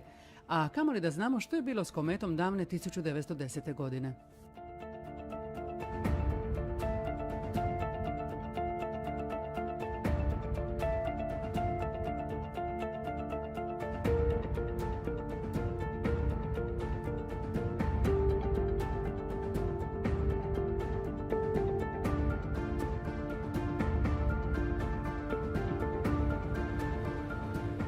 Kuglasta munja je oblikom slična meteoru, kreće se sporije i ima nepredvidive smjerove kretanja.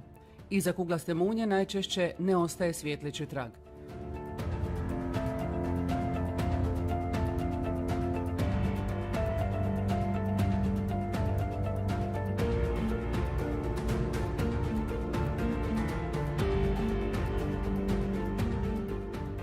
Kuglastu munju se često i dan danas zbog neznanja i nerazumijevanja prirode povezuje sa NLO-ima. Kažu da su asteroidi kao i meteori kamenja koja se klasificiraju kao asteroidi nakon što dostignu dimenzije veće od 25 metara. Sasvim sigurno kamenja koja lete i kruže ispod nebeskog svoda ne postoje. Ako su meteori i kometi električna pražnjenja, znači da nije bilo masovnog istrebljenja dinosaura i života na Zemlji izazvanog padom kometa, meteora, asteroida i da takva opasnost ne postoji. Teorija da su ključne sastojke potrebne za život na Zemlji prije nekoliko milijardi godina donijeli kometi, asteroidi i meteori, sada se može odbaciti. Odakle onda dolaze ovi takozvani meteoriti koji su pali s neba?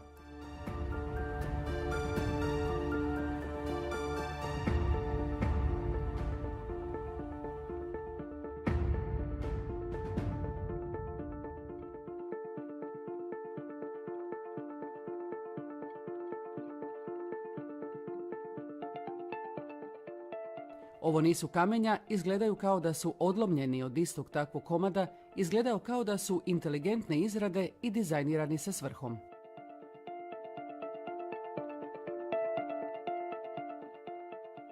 Nazivaju se palasite meteoritima. Karakteristika im je da se sastoje od peridot dragulja, željeza i nikla. Palasite meteoriti se po nazivu svrstavaju u klasu kameno-željeznih meteorita.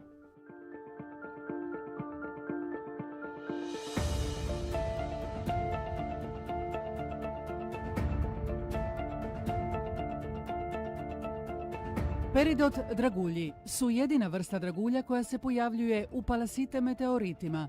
Dragulje unutar matrice su veličine od pola milimetra do nekoliko centimetara.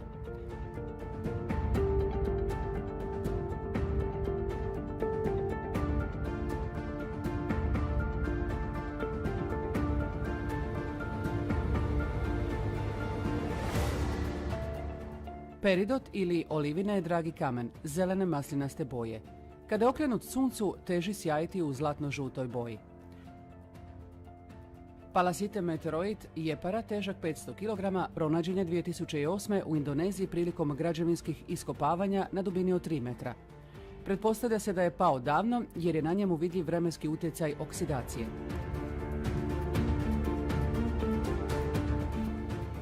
Kada se meteoroid jepara izreže na manje komade, dobiju se ovakvi odresci. olivine ili peridot dragulji čine 64% sastava jepara-meteorita. Esquel meteoroid ukupne mase 755 kg pronađen je u Argentini 1951. godine. Ovo je jedan fragment Esquel palasite meteoroita prepun peridot dragulja zarobljenih u matrici od željeza i nikla. Najveći pojedinačni komad Esquel meteoroita težak je 680 kg i skoro svi postojeći dijelovi su rezani iz ovog jednog komada.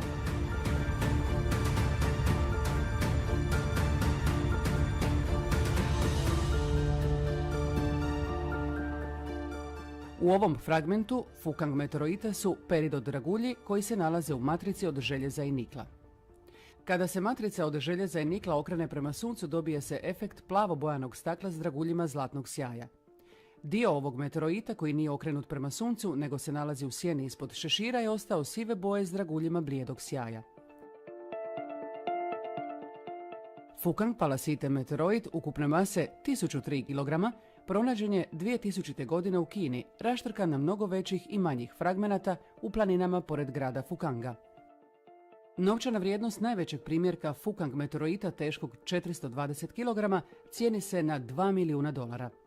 Palasite meteoroiti, kako ih pogrešno nazivaju jer misle da potječu od meteora, su u stvari odlomljeni dijelovi plavo-sive kupole prepune dragulja ispod koje živimo.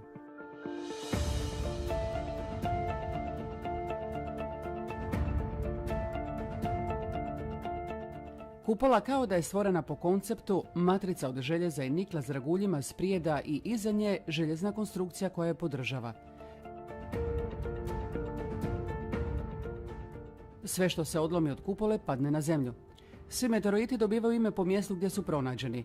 Palasite meteoroid Imilak, Čile, ukupne mase 820 kg, pronađen je 1822. godine. This is one of the largest slices of any palasite meteorite in existence. Not the largest, but it's certainly one of the largest. This is a slice of the Imilak palasite, which is from Chile. And you can see very clearly the very beautiful matrix of iron and nickel metal, and embedded within that these absolutely fantastic crystals of the mineral olivine, which is an iron and magnesium silicate. And in fact, in the olivines in Imilak and palasites like it are actually of gem quality, so you could actually call them peridotes or peridots depending on how you wish to pronounce that. But really, really beautiful specimen. And we think that these meteorites formed on asteroids, and we think that these formed in the insides of asteroids. So with the Barwell beautiful sort of lime greeny yellow colour of the olivine crystals, and they really are. These are probably the most stunning of all of the meteorites. Dijelovi Brenham meteoroita su pronađeni 1882. godine, raštrkani u više masa na području gradića Brenham u SAD-u na nekoliko desetaka lokacija ukupne mase 4,3 tone. Odlomljeni komadi kupole pojavljuju se oštećeni zbog pada s velikih visina.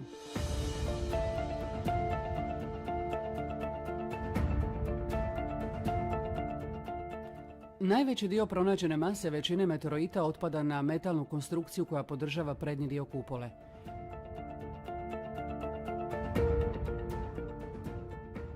Željezo kupole često jetkaju, kemijski nagrizaju razrijeđenom kiselinom kako bi se očitovala struktura metala. Time se uništava prirodna ljepota kupole. Kada se pronađeni dijelovi kupole jetkaju, pokazuju pravilne linije nazvane Widmanštatenove figure.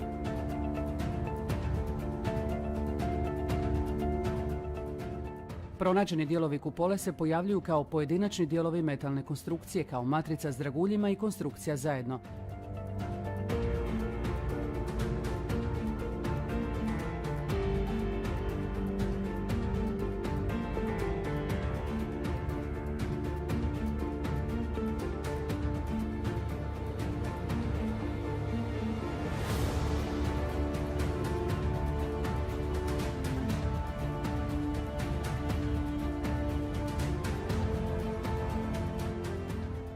I pojavljuju se kao matrica od željeza i nikla s draguljima pojedinačno.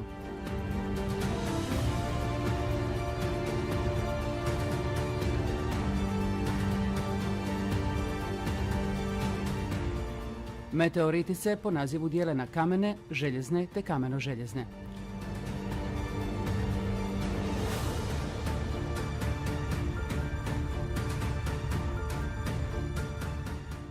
Analiza željeznih meteorita pokazuje da se sastoje većinom od željeza, zatim nikla, te ostalih metala poput silicija, kobalta, germanija, titanijuma, indijuma, bakra, cinka, kroma i nekih minerala. Najveći pojedinačni komad meteorita na svijetu je Hoba u Namibiji težak 60 tona. Zbog svoje mase nikada nije pomaknut s mjesta na kojem je pronađen. Hoba je željezni meteorit koji se sastoji od 84% željeza i 16% nikla s tragovima kobalta. Najveći je prirodni komad željeza na svijetu. Željezni meteorit El Chaco najveći je fragment meteorita Campo del Cielo, Argentina.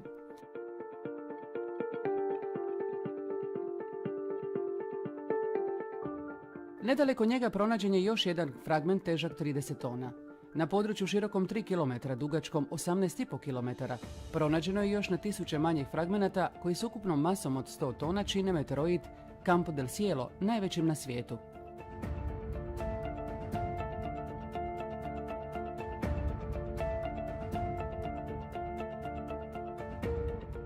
Željezni meteorit Anigito, težak 31 tonu, najveći je fragment Cape York meteorita teškog 58 tona, pronađenog 1894. na Grenlandu. Željezni meteorit Akpalilik, težak 20 tona, drugi je najveći fragment Cape York meteorita. Nalazi se u muzeju u Kopenhagenu. Željezni meteorit Canyon Diablo iz Sjedinjenih Američkih Država ukupne težine 30 tona pronađen je 1891. godine, razbacan u tisuće fragmenata. Njegov sastav je željezo, nikal, fosfor, galijum, germani, indi i minerali. Njegov najveći fragment je Holsinger meteorit težak 639 kg.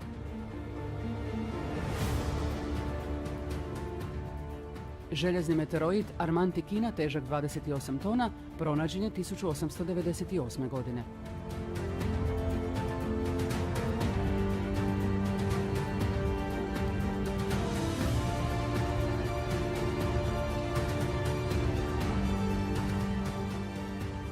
Željezni meteorit Willamette iz Sjedinjenih Američkih Država težak je 14 tona. Sastoji se od 91% željeza, 7,80% nikla s tragovima kobalta i fosfora. Neobičan je jer na sebi ima metalne spojeve koji kao da služe za pričišćavanje za metalnu konstrukciju. Željezni meteorit Bakubirito, Meksiko, pronađen je 1863. godine, težak je 22 tone. Njegov sastav je oko 90% željezo, 7% nikal te fosfor, indijum i germani.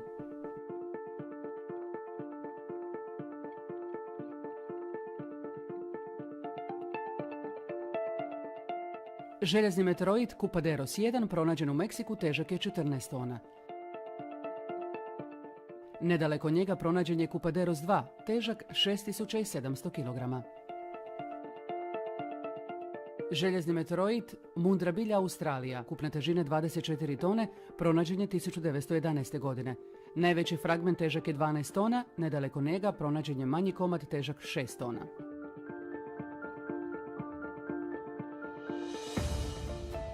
Željezni meteorit Mbozi, Tanzanija, težak je 16 tona.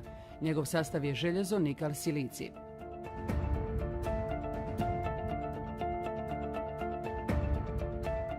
Poltuski je željezni meteorit koji je pao 1868. godine u Poljskoj. Tisuće ljudi svjedočilo je pljusku s neba tisuće malih željeznih fragmenata koji su pali na područje veliko 127 kvadratnih kilometara. Procjenjuje se da je palo oko 70.000 fragmenata težine od pola grama do 9 kg. Ukupna masa Poltusk meteorita je oko 9 tona.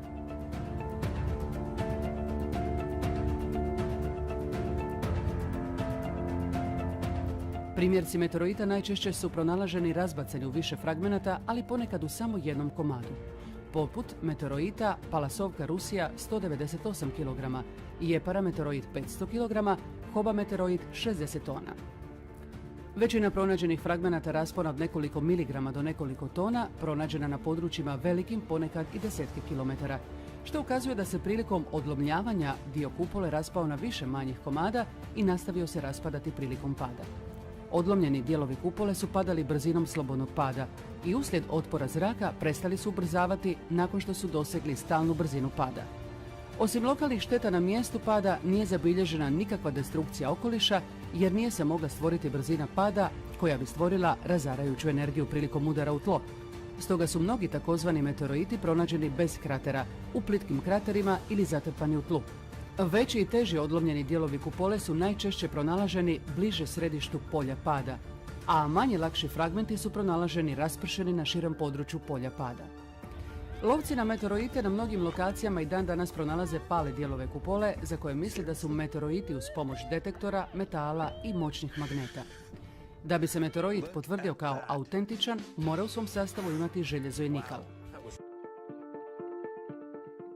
Teško je znati točan podatak, ali pretpostavlja se da je u svijetu pronađeno više od 1000 lokacija palih dijelova kupole ili takozvanih meteoroita. Odlomljavanje dijelova kupole nije česta pojava, ali zahvaljujući velikim pronađenim masama postoji značajna količina dijelova kupole u muzejima, privatnim kolekcijama i na tržištu meteoroita. Ako je kupola na crkvi Svetog Petra u Rimu debela oko 2 metra, onda znači da bi kupola koja bi trebala pokrivati površinu veličine zemlje trebala biti debela nekoliko stotina kilometara. To što se odlomio dio kupole ne znači da je na kupoli rupa ni da je ugrožena njena stabilnost. To je kao da se sa stropa odlomio komadić boje. U teoriji heliocentričnog sunčevog sustava u kojem Zemlja putuje oko Sunca brzinom od 107.000 km na sat i rotira oko svoje osi brzinom od 1600 km na sat, matematičke šanse da meteoroid padne 3 puta na isto mjesto kao u Križevcima u Hrvatskoj 2007., 2011. i 2012. godine su ravne nuli.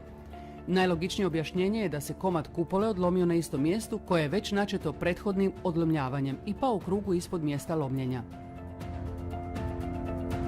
Zašto je nebo plavo ili sivo? Prednji dio kupole okrenut nama, odnosno matrica od željeza i nikla s draguljima je sive boje kada je u sjeni, a plave boje kada je okrenuta suncu. To objašnjava zašto je nebo sivo u danima kada se sunce jedva vidi. Kupola mijenja boju neba u različite nijanse plave ili sive boje, ovisno o količini sunčeve svjetlosti koje prima. Refleksija sunčeve svjetlosti od plave kupole stvara plavu boju neba. Ovo je jedan komad Brahin meteorita pronađen u Bjelorusiji. Kako ga okrećete prema suncu, on mijenja svoju boju u plavo ili sivo.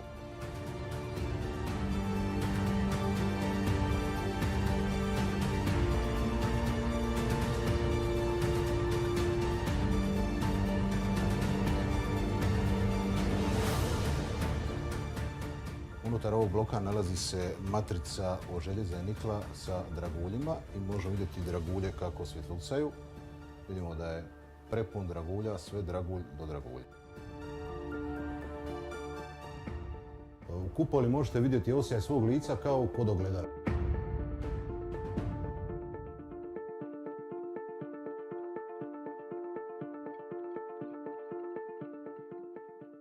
Kupola izgleda kao staklo, međutim nije staklo jer kada stavite magnet na njega, ono privlači magnet jer ima visok postotak željeza u sebi.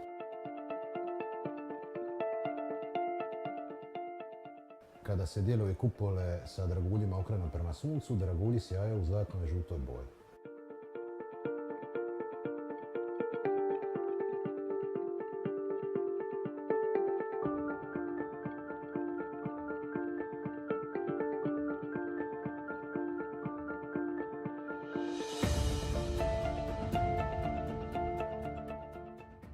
Ovi meteoriti se svrstavaju u klasu željeznih i kamenih meteorita. Željezni meteoriti imaju visok postotak željeza u sebi preko 90% i veoma snažno privlače magnet. Dok ovi kameni meteoriti isto imaju željeza u sebi i privlače magnet, neki snažnije, neki slabije, ali svaki od njih privlači magnet. Možda na prvi pogled mogu djelovati kao kamenja, međutim, ono što je zajedničko svim ovim meteoritima je da su metali, odnosno željezna konstrukcija kupole.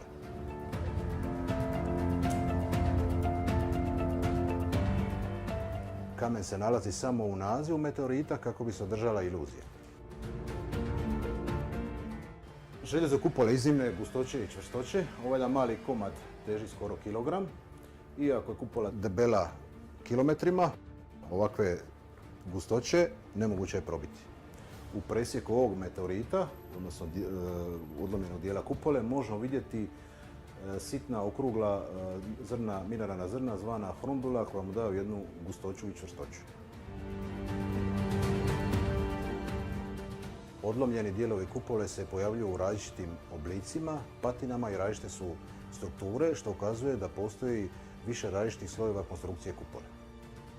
Jasno je da ova matrica od željeza nikla sa draguljima, koja mijenja boju poput neba i pala je s neba, nije mogla nastati, kako oni kažu, slučajno potonućem težih metala u jezgri asteroida, nego mogla nastati jedino inteligentnom kreacijom jer je stvorena sa ciljem i sa svrhom.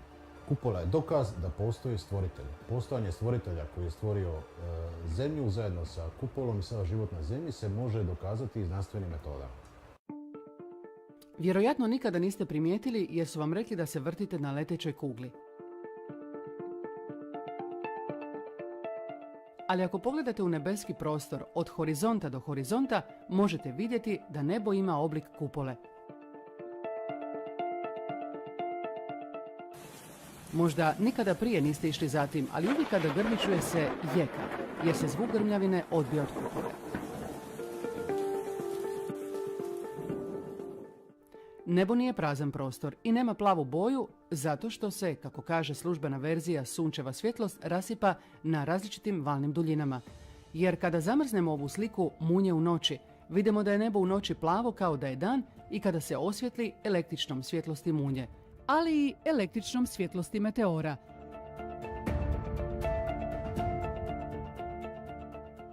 Možete stvoriti umjetnu dugu ako imate staklo, vodu i izvor svjetlosti. Umjetna duga može biti raznih oblika i uvijek prati oblik stakla. Može biti okrugla, zaobljena, ravna. Kut kupole nam otkriva prirodna duga koja uvijek prati oblik kupole koja na otvorenom prostoru poput stakla oblikuje dugin luk. Refleksija sunčeve svjetlosti od kupole stvara fenomen zvan sunčev prsten. Kada se sunce u svoje putanje približi kupoli, ako promatrate pod određenim kutom, možete vidjeti refleksiju svjetlosti od kupole koja na nebu stvara višestruki odsjaj sunca. U ovom kućnom eksperimentu možemo vidjeti kako svjetlost lampe kada se približi posudi stvara više refleksija kao u pravom sunčevom prstenu. Glass dome. Earth is not a closed system. Gas dome. The Earth is a closed system. Oh, glass, you beautiful amorphous translucent mystery. Tell me your secrets. Oh wow, it's so easy to get one outside. Don't even have to try, man. This is where the magic happens.